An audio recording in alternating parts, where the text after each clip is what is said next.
Okay, good, very early morning. It's before 6 a.m. here. It's a great time to do a video.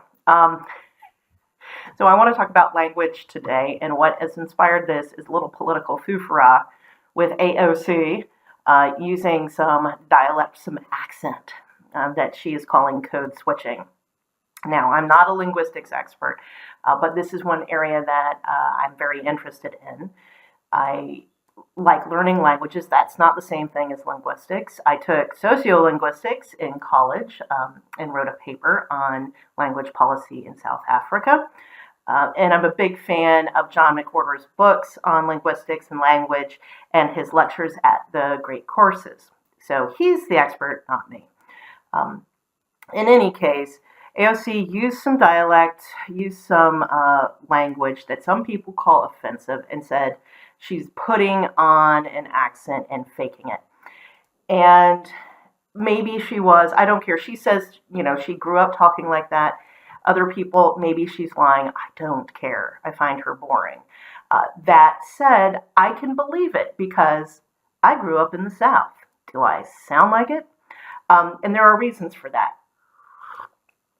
First off, my mama's a Yankee. My mom grew up in Minnesota, Indianapolis, Connecticut, and then ended up in Tennessee in high school. And it wasn't even all her years in high school. It was like, I think her senior year in high school. Maybe it was before that, maybe junior, senior year. And she went to Clemson University, where she met my dad, who is from South Carolina.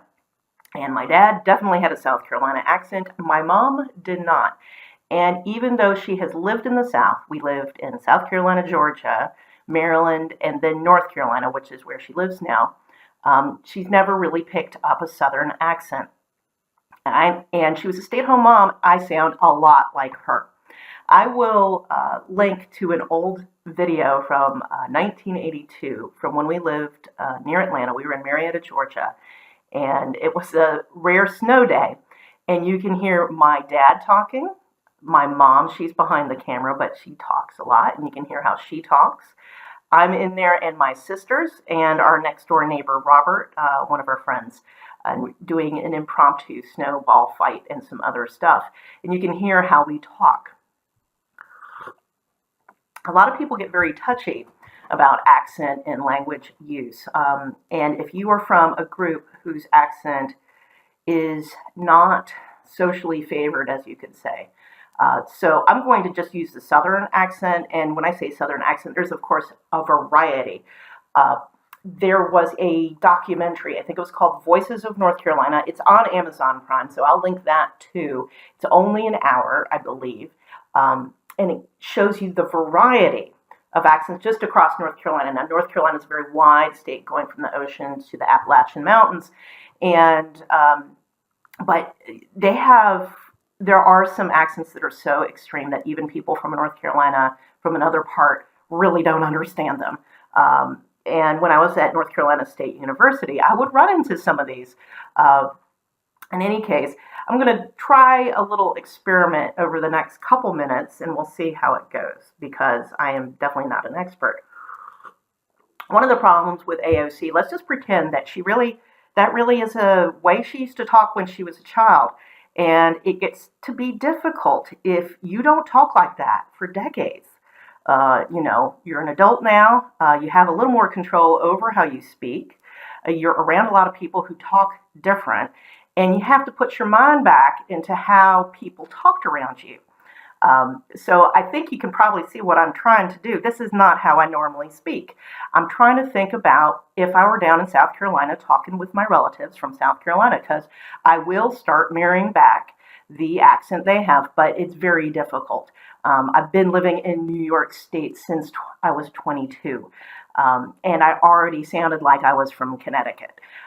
Things I still use in terms of languages, it tends to be more language used and in bits and spurts. So, of course, the hallmarks of my Southern speech is hey, and that's a greeting as opposed to hi or hello. So, hey, y'all. So I do say hey, y'all, except hey was confusing people. They think I would say hey, like something's wrong. So I've been switching that to howdy, and most people know howdy is a greeting, but howdy was not, no. And howdy is like more Texas. I'm actually down in North Carolina, South Carolina. We say, hey, hey, hey, y'all. And then, of course, number 2 is y'all. Y'all, and I still use y'all, and I use them even in professional emails. It provides a little color. I don't do it to everybody, just people I know. So I got to say, singular, one person is not a y'all, though I have seen more people using that. And maybe it's like a polite form because you, the word you, used to be plural. And thou was singular. Okay, so y'all. Y'all is 2 or more. If you want to specify exactly 2, both of y'all. If it's 3 or more, all y'all. You can't use an all y'all on 1 or 2 people. All y'all's got to be at least 3 people.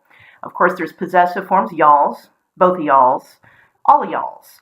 And as I said, the singular is ya, but we also use you. You ain't right. You ain't right. There's most of the stuff that's going to come up is using phrases like ain't got the money of, and I use ain't a lot, so that's another Southern marker, but ain't isn't specifically Southern, it's just vernacular English in general, all over the place. So I'm not particularly Southern anymore, and even if she's, what is she, Sandy from the Bronx, supposedly, Yonkers, the issue is she went to Boston College, Boston University, I don't know, somewhere up in Massachusetts. And she's been working the DC circuit. She's around people who talk a certain way. And it's very, if I went down south and in a speech tried talking with the South Carolina accent of my relatives that I speak with them face to face, I would be surprised if I got into trouble because I would probably screw it up. That was my little experiment. I didn't try to really force a big, strong accent because it does sound fake to me. I know the accent a little better than people who didn't grow up there. Okay, so I can make it sound somewhat authentic. But if I was doing this in a speech and this is not the way I normally speak, I wouldn't be surprised if people were offended. And I'm not trying to make fun of anybody. I grew up around the accent, and what was interesting to me at NC State University is we had some excellent professors there who had been at other universities. I remember a couple who had been at Brown, but a lot of them were originally from the South, like from Alabama. It had even thicker accents than what we had in North Carolina. And I can believe that it was tough to be taken seriously outside the South because it's an accent that's associated with being dumb. And a lot of people try to fight that accent, but I'd rather, fight that stereotype because plenty of people can use large words and use prestige dialects and accents and be dumb as rocks. It's just what you're used to growing up around. To a certain extent, yeah, there's some accents that are just going to sound silly to you because that's not what you're used to. But if you let that color what you think of people's intelligence, well, then we get to take advantage of that. One of the tricks I did as a kid, and so this is my last story, one of the tricks I did as a kid, I was at some, science day thing. And I was surrounded by, this was actually in Baltimore, Maryland. And one of the things I did was I amped up my Southern accent. And part of this was because no one thinks you're a threat, at least intellectually. So who is this dumb kid? But I used that to let off fly because we were talking about like recombinant DNA and that kind of thing. And so then I just let fly an elaborate description, and of course a correct description of what recombinant DNA is in a thick Southern accent. Now the thing is, I was putting it on. I never talked that thick of a Southern accent. But it was a bit of fun, and I don't do it so much anymore. But there are some other ways that, if someone's taking the assumption, in the best way, someone taking the assumption that you're stupid, play with it. If you can and get away with it, you can get in trouble for these kinds of things. But, these little, anyway, there are ways we all have fun. Some are more socially acceptable than others. See y'all.